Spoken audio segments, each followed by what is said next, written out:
Hello fellow kaiju fans and kaiju collectors, and I'm back for my next Godzilla DVD review, and as you can see, we're going to be taking a look at 1966's Godzilla vs. the Sea Monster. So, yeah, as for this film,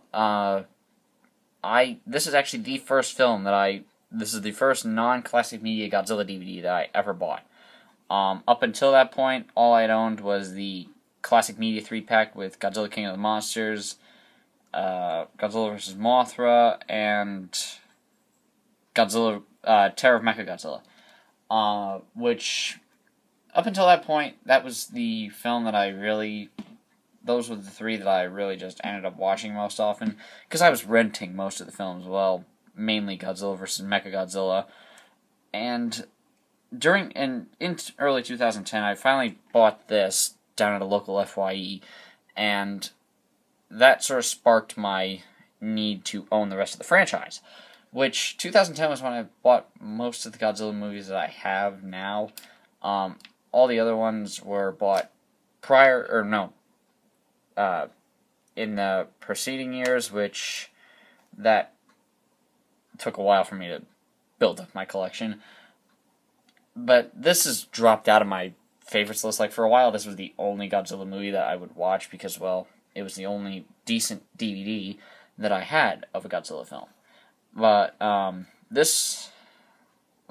this, I owned Godzilla vs. Gigan, then it was, Son of Godzilla and Tokyo SOS, and then after that it was Godzilla vs. Mechagodzilla, which eventually became the film that I watched the most, out of the franchise. But then we had, the classic media DVDs, which were from, like, the 2006 and 2008 releases, which were the ones that ultimately became the ones that I actually paid the least for. I paid probably about $6 to $8 for each of them. Most of them I got off of eBay, like all the ones except for Gojira and All Monsters Attack I bought. Oh, and Mothra vs. Godzilla. All those I bought in stores. So, yeah. But on to the film. So as you can see, I got the old TriStar DVD. I'm not going to bother getting the Kraken DVD because I'm just going to upgrade it to Blu-ray. Hopefully, next year with the 2016 movie coming out, we will get the Blu-ray releases for Godzilla vs. Mechagodzilla and Son of Godzilla, which they left out last year. At least out of the ones that Sony had released, because Sony still owned the rights to the Millennium and Heisei films, and next year, from what I've heard, we are getting an official release of 1985. Both versions, which is going to be awesome. I'm probably just going to buy the American version because I don't own that one yet, and I've already got, well, I may get, if it comes out on Blu-ray, I may get the Blu-ray of, what is it? Return of Godzilla. I keep forgetting that. So, yeah. But back on to what I was saying. So as you can see, we got the 50th anniversary gold banner, the title, a picture of Mothra, the Godzilla 65 suit, some fighter jets, an erupting volcano, and Ebirah. And there's like a mossy background or border to the whole thing. And then we've got the DVD, like on the spine, we got the title, Godzilla vs. the Sea Monster. Then on the heading, this is probably about the only thing I'm going to read on the back. Godzilla fights in a war against terror. And then we got a picture of a red-eyed Mothra. I still hate that because that's putting things in the franchise that didn't even come in until later. So, yeah. And then we got some smoke, the fighter jet, and, well, yeah, and then a couple of screenshots. But if you want to read the description, go ahead and pause the video. So, yeah. And then we got the 3 seals. It was made in 1966 by Toho Company Limited. Starring Akira Takarada, Kumi Mizuno, Akihiko Hirata, Jun Tazaki. Special effects by Eiji Tsuburaya. Music by Masaru Sato. Producer Tomoyuki Tanaka. There is a typo here where it says Tomoyuki Tanaka. It's actually Tomoyuki Tanaka. And then we've got screenplay by Shinichi Sekizawa and directed by Jun Fukuda. So, yeah. And then we've got Japanese and English audio, English subtitles, mastered in Dolby Digital, mastered in high definition, Region 1, approximately 87 minutes, anamorphic widescreen, color, and rated PG for sci-fi monster violence. So, yeah. And then when we open this up and we look at the disc, there's the disc, rather plain and simple, but oh well. So, as for my thoughts on the movie, for the longest time, I loved this movie because it had sort of a beach theme and summer theme to it, so I've always been one for, like, the summer. Well, except for this summer where it's so freaking hot that you want to stay indoors. God. Sorry about that. Yeah, where you want to stay indoors, and, well, I'm fine with a good summer where it's not, like, so freaking hot, but, yeah. Sorry about that, where my voice went up into that high pitch right there. My throat's kind of sore today, so, I'm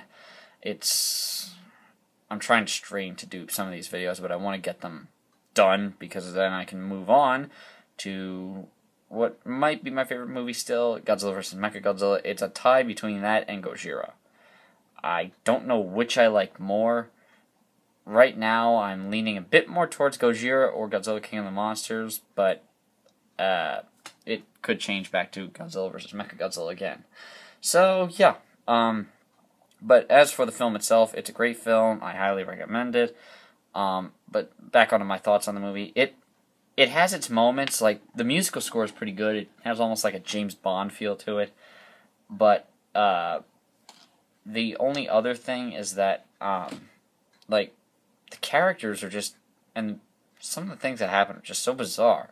Like, there's this really weird strobing kind of fight between Godzilla and a giant condor, a character that has never appeared before in the Godzilla franchise, or since then. So, yeah.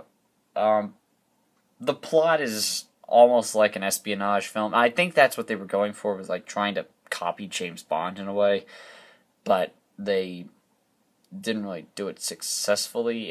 And the thing that also bugs me is that, like, I can understand the first Godzilla film of each series, like, he doesn't show up until later in the film, or you don't see that much of him, but in this portion of the series, like, by this point in the Showa series, we're used to seeing him all the time in the movie, and now it's like we wait half an hour or 45 minutes just for him to show up. It's I mean, the plot itself is rather weird, how these guys just happen to get stranded on an island where these people are being taken slaves and everything from Infant Island and used to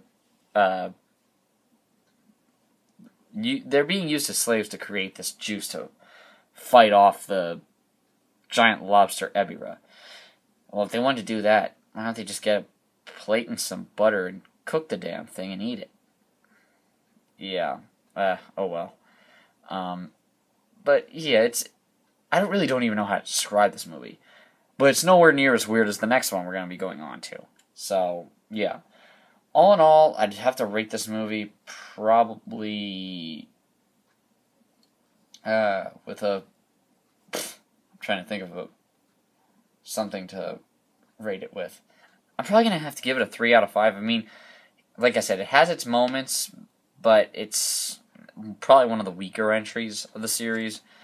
Like I said, the musical score is very good for the film. I mean, it has a good tune to it, and for being Masaru Sato's first score for the franchise since 1955, yes, he did the score for Godzilla Raids Again. But for being his first film score for the franchise since then, it's not a terrible film score. So, yeah. So I hope you guys enjoyed the video, and I guess I will see you guys for the next review. So, yeah. So, the DVD. I'll give the DVD a rating of 4 out of 5. I mean, it could have some special features, but it doesn't. So, yeah. So I guess I'll see you guys for the next review. So, bye.